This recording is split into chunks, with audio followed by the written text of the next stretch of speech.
नमस्कार मित्रांनो, स्वागत आहे तुमचं स्मार्ट लर्न एज्युकेशन या चॅनलमध्ये। तर आज आपण मराठी व्याकरणातील एक अतिशय महत्त्वाचा आणि रंजक विषय शिकणार आहोत, तो म्हणजे अलंकारिक शब्द। तर प्रथम आपण अलंकारिक शब्द म्हणजे काय पाहूयात। ज्या शब्दामुळे वाक्य सुंदर, प्रभावी आणि रसपूर्ण बनते अशा शब्दांना अलंकारिक शब्द असे म्हणतात। तर आपण अलंकारिक शब्द कोणते कोणते आहेत ते पाहूयात। अंगठा छाप, अंगठा छाप म्हणजे निरक्षर मनुष्य। अंधेरी नगरी म्हणजेच टाळतंत्र नसलेला कारभार। अंगावरचे बाळ म्हणजेच आईच्या अंगावर पिणारे बाळ। अंडी पिल्ली म्हणजेच गुप्त गोष्ट। नंतर आहे अंगठा बहादूर म्हणजेच निरक्षर व्यक्ती। अकबरी प्रथा म्हणजे चांगली प्रथा। नंतर आहे 11वा रुद्र म्हणजेच अतिशय तापट स्वभावाची व्यक्ती। नंतर आहे अक्कलशून्य म्हणजेच बेअक्कली व्यक्ती। त्यानंतर आहे अकलेचा कांदा म्हणजेच मूर्ख मनुष्य। अकलेचा खंदक म्हणजेच बेअक्कली मनुष्य।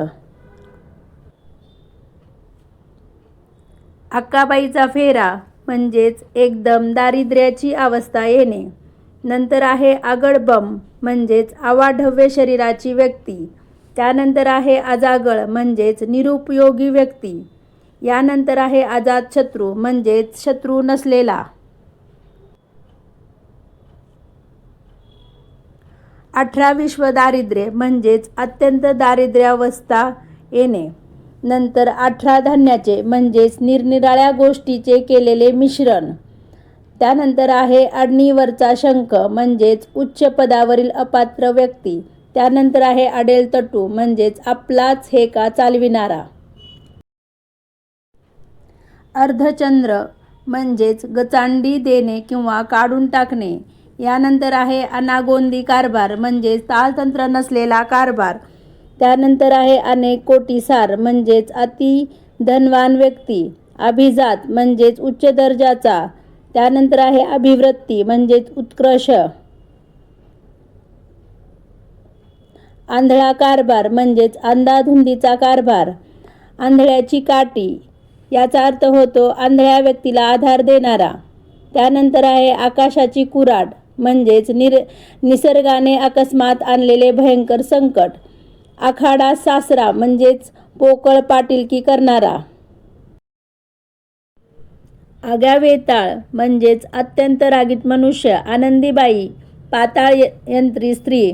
आंबट द्राक्ष म्हणजेच मिळण्यास कठीण असलेल्या गोष्टीला नाव ठेवणे। आयुष्याची शिदोरी म्हणजेच जीवनभर पुरणारी गोष्ट। आळसावर गंगा म्हणजेच एखादे कार्य न करता झालेला लाभ। इंगित म्हणजेच मनातल्या भावना। इजा बिजा तिजा म्हणजे त्रिवार प्रयत्न। इडापिडा म्हणजे सर्व प्रकारचे दुःख किंवा संकटे। इन मिन 3.5 म्हणजेच फारच थोडी माणसे। इडलिंबू म्हणजेच अडधान मात्र निर्गुणी व्यक्ती। उंटावरचा शहाणा म्हणजेच मूर्खपणाचा सल्ला देणारा।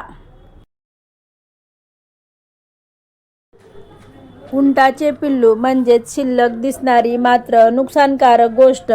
उंबराचे फूल म्हणजेच कधीही न घडणारी काल्पनिक गोष्ट। उचापती म्हणजे सतत खोड्या करणारा। उचलबांगडी म्हणजेच पदावरून काढून टाकणे।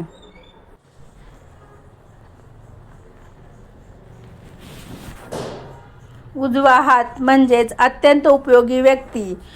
उलटी अंबारी भिक्षा मागण्याची झोळी। उलट्या काळजाचा म्हणजेच अतिशय निष्ठुर माणूस।